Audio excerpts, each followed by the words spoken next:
Dayton Opera has been a mainstay of the art scene of Dayton for over 60 years, and as the organization moves into the future, Kathleen Clawson steps into the spotlight and takes the reins as the Dayton Opera's newest artistic director. Kathleen, no stranger to the Dayton Opera stage, has had a multifaceted career which includes education, directing, and performing.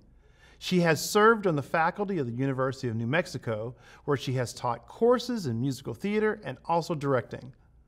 Kathleen has worked for the Santa Fe Opera for the past 18 seasons and is the Associate Director of their Apprentice Singer Program and Director of the Young Voices of the Santa Fe Opera. We're delighted to have her here to talk about all things opera. Kathleen, welcome to the Art Show. Thanks, Rodney. It's great to be here with you. As someone who is not a stranger to our region, how about for those who don't know, maybe you could share a bit of your personal history with the Dayton Opera? Well, it actually goes beyond my connection to the Dayton Opera. My very first time in Dayton was in my former life as a classical soloist. I was in 1999. I came in and was a soloist with the Dayton Philharmonic. And here, this is what is very, I think, kind of strange, is my very first time in Dayton. I was walking around getting to know the city, and I thought, I could live here. There was something about it that just felt like home.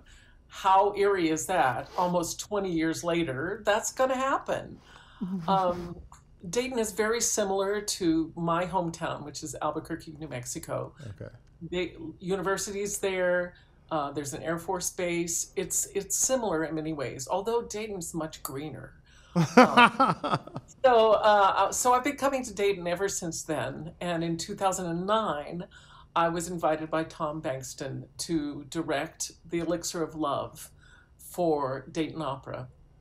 And I guess I did okay because he's had me back every season since then to direct at least one of the productions. And I've been considering Dayton sort of a second home since then. I know everybody, the chorus, they're my dear friends. I love coming back and working with everybody in the community. And now to be able to assume this new role, it truly is a dream come true. And I sort of feel like it's the culmination of all of my skills and interests. The Dayton Opera has enjoyed robust support for just over 60 years. What do you think has been the secret of its success? And what opportunities for growth do you see?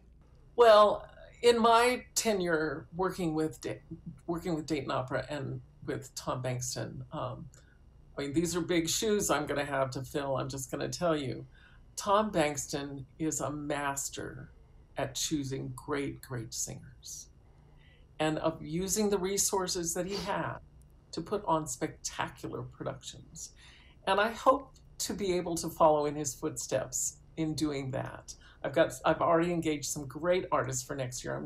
I can't tell you who they are yet. Oh, I know. but stay tuned. It's going to be exciting. I'm really thrilled.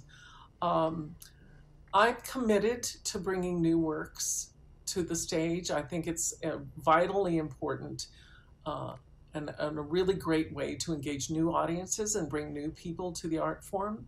But I also believe that standard repertoire is not standard for no reason. The great works of art need to be heard and seen again. So there'll be a little bit of everything next season and throughout my tenure. You have an impressive resume of directing musical theater, and the Southwest region of Ohio has a rather engaged musical theater crowd, and they love musical theater. Do you plan to continue that work while you're here in Dayton? Absolutely, I do. I love musical theater, and I also have some interest in perhaps, not next year, but soon, producing some of the classic works of musical theater that require opera singers, operatic voices, legitimate voices. You know, when all those pieces were written, there was no mics. People just sang. Right. What I would say is musical theater was the gateway for almost every opera singer that I know of. Nobody just starts out singing opera. Almost everybody starts out singing musical theater. So there's a great love and desire among classical singers to do that repertoire. So I'm absolutely interested in letting that be part of what we bring to the company, to the city of Dayton, while maintaining our opera repertoire as well.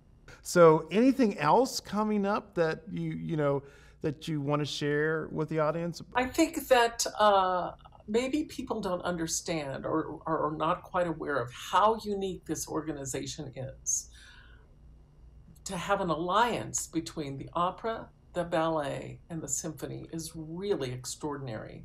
The first time that I was able to work with all three groups in Dayton, of course, the symphony is always the orchestra, but when we did the production of Aida several years ago, to have the full ballet in Aida, it's almost always cut in some ways.